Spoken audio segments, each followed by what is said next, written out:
رمضان المبارک کا پہلا عشرہ رحمت کا عشرہ کہلاتا ہے۔ یہ بابرکت دن اللہ تعالیٰ کی خاص رحمتیں سمیٹنے کا بہترین موقع ہوتا ہے۔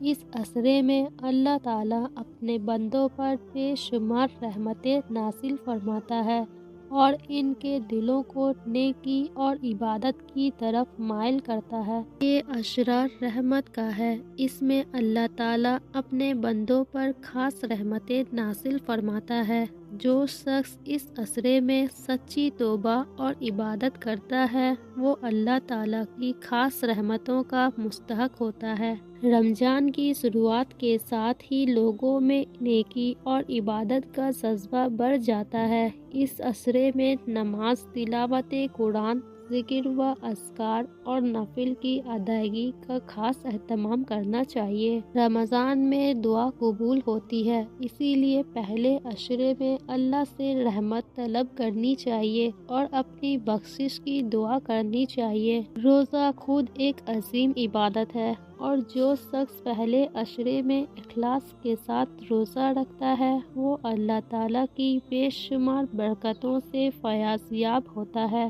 یہ عشرہ دلوں کو نرم کرنے اور گناہوں سے دور ہونے کا بہترین موقع فراہم کرتا ہے۔ بندہ اللہ تعالیٰ کی طرف رجوع کر کے اپنے گناہوں سے معافی مانگ سکتا ہے۔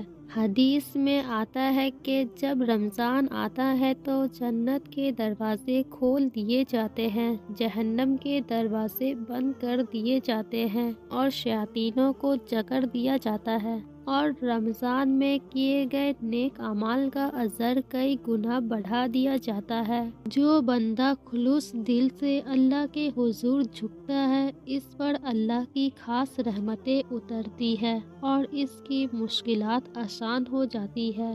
رمضان کے پہلے عشرے کی خاص دعا۔ یہ عشرہ ہمیں سکھاتا ہے کہ ہم اللہ تعالیٰ کی رحمت کو حاصل کرنے کے لیے نیکی کے کاموں میں سبقت لے جائیں، اس کی بارگاہ میں جھکیں اور اپنے گناہوں کی معافی مانگیں۔